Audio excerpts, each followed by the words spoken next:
We'll continue with this disadvantage of repertory, and we'll see few more limitations of this repertory.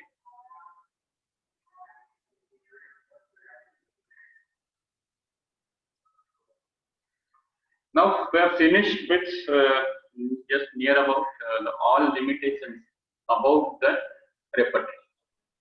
So this limitations we have understood thoroughly. I will just revise it. The limitations are with respect to the number of remedies, with respect to the number of symptoms. It is with respect to the different relations. It is with respect to the different philosophy. It is with respect to the arrangement of same rubrics and the different chapters. So these are all disadvantages about the various facts of repertory. If it is a fact, nobody can change this misprint, nobody can change this philosophy, nobody can change this plan and construction. And all these limitations will be overcome by repeated use and thorough knowledge of repertory. Now we'll see a few disadvantages which are related with specifically about the use of repertory. Now what happens exactly when you start to apply this repertory to the individual cases?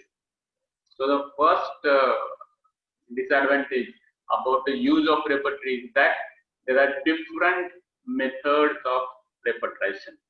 Now there is a whole long question on this topic, methods of repertorization, and there are mainly 6 methods of repertorization: Hahnemannian method, Kentian method, then Poniussen's method, then repertory, use of repertory or without mental general, physical general, using repertory only with common symptoms, and using repertory only when the name of disease is available. So these different methods as there because of different philosophies of repertory. Because of this different methods, what happens? Again, this different philosophies will give different methods of repertorization, and these different methods will give rise to different repertorial totality. Now, what is this repertorial totality? Is rearrangement of symptoms, of totality of symptoms according to the philosophy of repertory used in terms of rubric. So these different methods result into different repertorial totality, and when you use this different repertorial totality for the same case, the different result of repertorization is there. For example, and this is not only true for different cases, but even if you use 3 repertories for the same case, the case will remain same. You use Poniussen's therapeutic pocketbook, one you will again use BDCR, you will again use Kent repertory, you will again use Borik's repertory. And according to these 4 methods of repertorization, there will be 4 different repertorial totalities, and whatever the result of repertorization will be there, it will be again different, again and again different. And it is very obvious because all these repertories were published in different historical years. So accordingly, there is a updation in terms of rubric, updation in terms of medicines. So this is very likely to happen, but it is very likely to happen. But even when there is a case is same, our expectation is that it should not happen. At least the initial 5 to 6 remedies which are coming in the result of repertorization should be same. But unfortunately, it do not happen, and it becomes a limitation of repertory. That when we repertorize the same case with the help of different repertories, with the help of different repertorial totalities, the result will be different. Now, what is the solution for this limitation? solution for this limitation is that you don't have to rely on the result of repertorization. You don't have to rely only on the method of repertorization, because this method of repertorization will give you finally the result of repertorization, and this result of repertorization is not the end of that repertory, but it is a beginning. So once you get this group of medicines in the result of repertorization, you need a good materia medica reference and good materia medica differentiation, and finally you are going to come out with a single medicine. So this is the solution. Don't rely, don't confuse yourself with this different repertories, different result.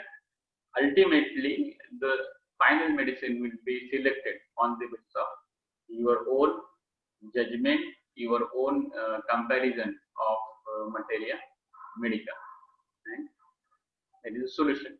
And then one more difficulty is the difficulty in the convergence of symptoms into rubric. Now, when you want to convert this totality of symptoms into repertorial totality, you need to convert these symptoms into well concise rubrics in terms of rubric. And then when you start this conversion of symptoms into rubric, the difficulties comes. So the difficulty is that there is cross references are not well mentioned in the different repertory. There are so many similar meaning rubrics are scattered in the Kent repertory without mentioning the cross references. Even though BBCR has listed list of cross references, again there is a difficulty. And one more difficulty is that if you study the BTPB, the sensations, the detailed sensations are not mentioned in the BTPB. So just to give an example, say for example, there is a pain in the knee joint. It is only mentioned in the BTPB that there is a pain, pressing, general, and there is no specific sensations are given, like stitching type of pain, burning type of pain, screwing type of pain, gnawing type of pain, pain as if it has been bitten, pain as if been sensation as if something has been injured on that part. So all the specific sensations are not mentioned in the BTPP, and in a few cases you will definitely come across this difficulty where the patient will tell you this is the sensation, and that sensation is a very peculiar. You want to take into the repertorial totality, but because of the limitations in that repertory, we cannot use this. So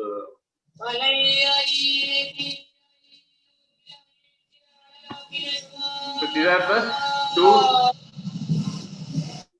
are the two disadvantages regarding the use of repertory.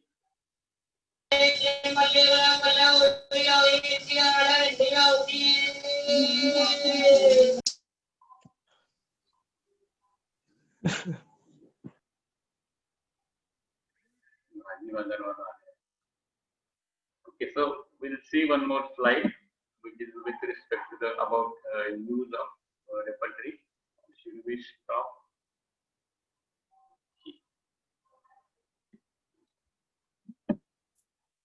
So one more difficulty we see that there is a difficulty in the selection of repertory. Even though there are a number of repertories, which repertory will be useful in which case? It requires certain experience, it requires certain knowledge, and this knowledge, this experience is not present in newer students, it is not present in the newer homeopathic physician. So in the initial phases, because of all this repertory, there is a lot of confusion which repertory is better and which repertory is not better. So it creates a difficulties, and accordingly how to solve this difficulty is how to overcome this limitation of repertory by again thoroughly studying the repertory and by having constant updation, constant complements of the subject repertory. Now the next limitation is repertory is a mean to an end, never an end itself. So this we'll see in the next week, because sometimes there's a 10-mark long question is asked only on this topic. Repertory is a mean to an end and never an end itself. So remember this. In the difficulty, communicate with me on WhatsApp personally. I'm ending this meeting. Before that, I will take screenshots of participants.